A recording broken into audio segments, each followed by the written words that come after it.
fix the things behind that scene, behind the play. And now it seems like all those are fixed in the play for the engagement. All right, everybody at home, the doctor's office, wherever you are at the park, hanging out here in the studio, make sure you head over that power from their fans. Oh man, the early laning phase is going to be very important. Pre-level 6 even. So far, it's actually been a win, and Svenskeren is going for Darshan. He wants to keep him out of the parallel convergence. Actually, it's the flash out. Very nicely done. Darshan still has his phase dive. Never is here for this TSM. could be first turret. Offside.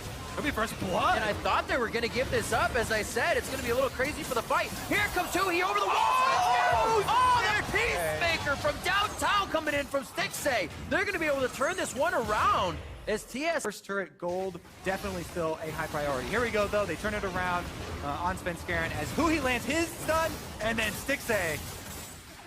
Yeah, a little bit of desynching how TSM are just continually able to farm out. Like, for how much Stixay and Afro were rotating around, they're going for Afro. Whoa, belts over the wall. They should be able to get him in the final here.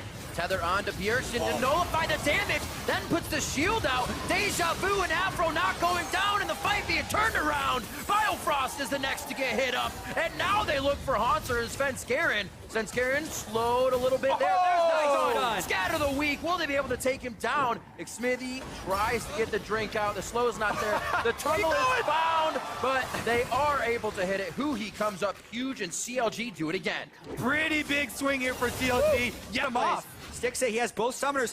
Whoa, go for whoa. Trying to make a solo play here, but also buy time for the team. It may just matter. He belts forward as well. Helps with Haunter to get the kill, but they're able to priority focus Haunter. That's Aframu going down as he steps back in. Bjergsen's going to be the focus. Glacial Tomb to save himself, and will he go down? Oh, double it flashes out to return a kill. And they're able to keep Bjergsen alive. Somehow they turn this on CLG's head as they return the batting order just to fight. TSM strike back very quickly there. And that's the Lissandra teleport in display there from Bjergsen. However, the mini wave's too far up. So here basically it is, the all difference is that turret. Yeah, Bjergsen has the proto belt here, so his burst is very high. The flash ult by Haunter to get Stixay means Bjergsen can close that in.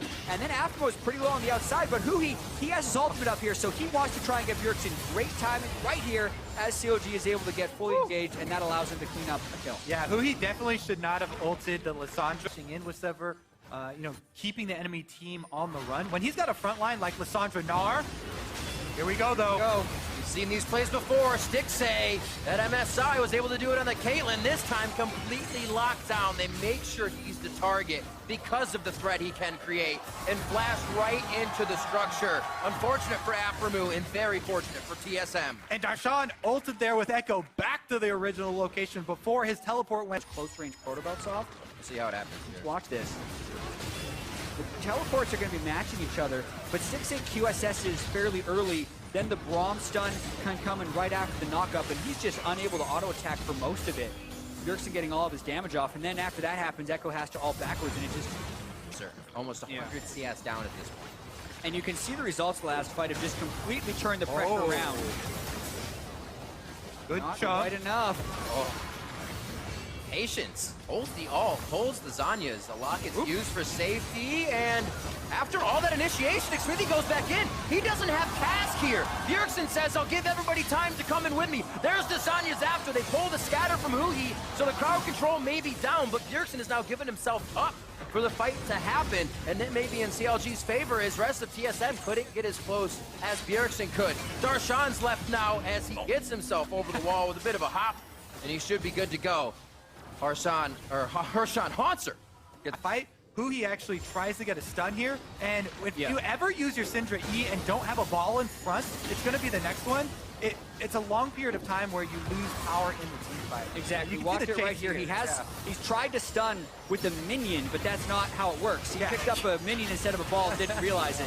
So that's why they had to disengage here. Yeah, the fight extends. Bjergsen tries to go in hard for a fight. Haunter did finish off a kill on the side, and here it's really just Stixay getting off sustained DPS. He trapped on top of the Zonias, which is why they were getting this. And I was very impressed by Haunter's jump over this wall. He hugs it really tightly, and then is actually able to hop that with Gnar. That's a wall they're either going to take it, or if CLG checks, they're going to try and teleport in behind with Lissandra. This is the plan play for TSM. CLG has to stop it. They have to go now. 4,000 health on the Baron, 3,000, here comes the fight. Baron gets left out. Aframu's going to be the focus here. He goes down in the end. Hunter's taking a lot of damage. They try to get to the back line. Bjergsen throws down the ult. And Xmithie and Stixxay in a bad spot, but still able to deliver DPS. And that's why it's a bad spot. As soon as they jump on him, they have all the say in the world as to what happens and continues to happen in the fight. The fight was set up by TSM for several minutes, and it was beautiful coordination from a wonderful team. Call of the day as Baron is taken by TSM. 10-7 as we approach 30 minutes, and it seems like history repeats itself for TSM and the Baron. Well, honestly, yeah, CLG were in a bad spot. As we said, they kind of were forced in this position, but they focused on Hanser. As we said, he has an extra tank item, and they can't get through him. Yeah, and it's just the setup was so perfect for TSM. They didn't even take that much damage on the Baron. They denied the vision the entire time. We had already mentioned how he was going to be vulnerable to Bjergsen's Lissandra. He gets pretty much obliterated by Bjergsen's Lissandra, and no one on CLG had a way of entering that fight properly. They couldn't have the setup because they were forced to get pulled into that spot. Oh, we were talking about those dominoes, Kobe. They're falling real fast. Say, lining it up in front of their base for the last defense. Oh, no. It's not a problem if They don't even need to teleport in. out. Bjergsen's behind them. Oh, mission impossible from Bjergsen. Whoa! The cleanse happens immediately. There's also Mikhail's for Stixxay. He gets that as long as a heal from Alfru, but he still goes down. There's too much front-end damage from TSM. A double kill for Double Lift as he comes up strong with the ricochets, and now they're on to Xmithie. They will finish that kill. The flash over from Double Lift to solidify and secure that fight for the team. And it only took for CLG to go out in the open before TSM could flank him once again. Said that's where they were going to want the fight, kind of put the carrot on the stick and reel them out of their base, walk them out slowly, and then they attack. They set up the bushwhack. They come out strong again in game 2 and padding the scoreboard a little bit here as Darshan says, walk this way, not towards the Nexus, but TSM knows the focus, knows the priority, and look to game 3 as game point for CLG.